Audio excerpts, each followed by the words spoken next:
Presentation about our pressure prevention tools and how to use them properly in a bed. So if you have a patient who is immobile and has a brain scale of about 15 and below, there are certain things should actually be put in place immediately. What do you need?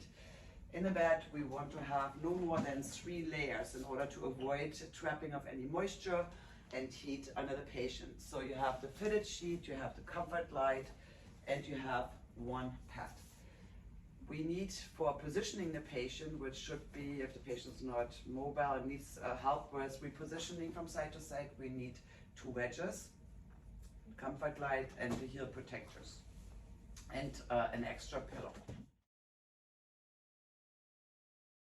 Don't place it all the way up to the end of the bed because there's a lot of extra material and it easily slides up the patient. So axillary level, shoulder level is perfect. So we're going to show you proper positioning in bed.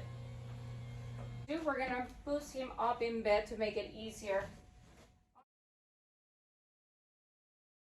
On your back, and also for this one not to roll all the way up.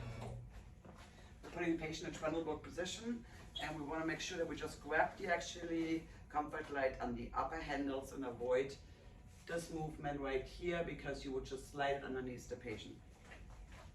2 and up on my way.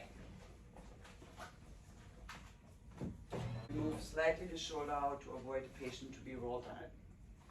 Now the next thing, we're going to move first the knee in order for us to roll him a little bit better.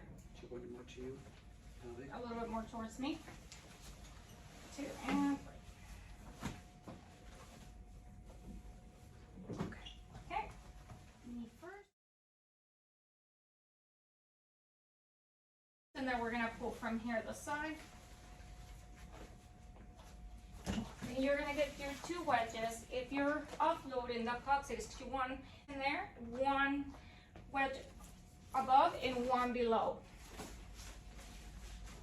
Then we roll the patient against the wedges, should be about half. Then we grab an extra pillow and place it in between the knees to align the body on that side.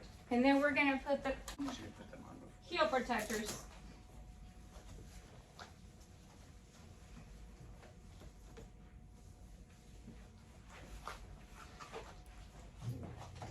Head elevation up to 30 degrees.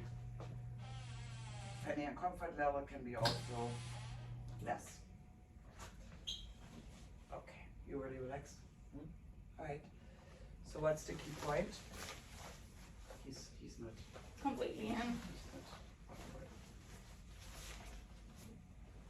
You want to check if actually the coccyx level is offloaded in between these wedges. This needs to be done every 2 hours, either way in a rhythm, right side, back, left side, and vice versa. Or if there are significant injuries, you sometimes avoid any kind of back positioning at all, so the patient is not sitting on the actual pressure injury for 2 hours.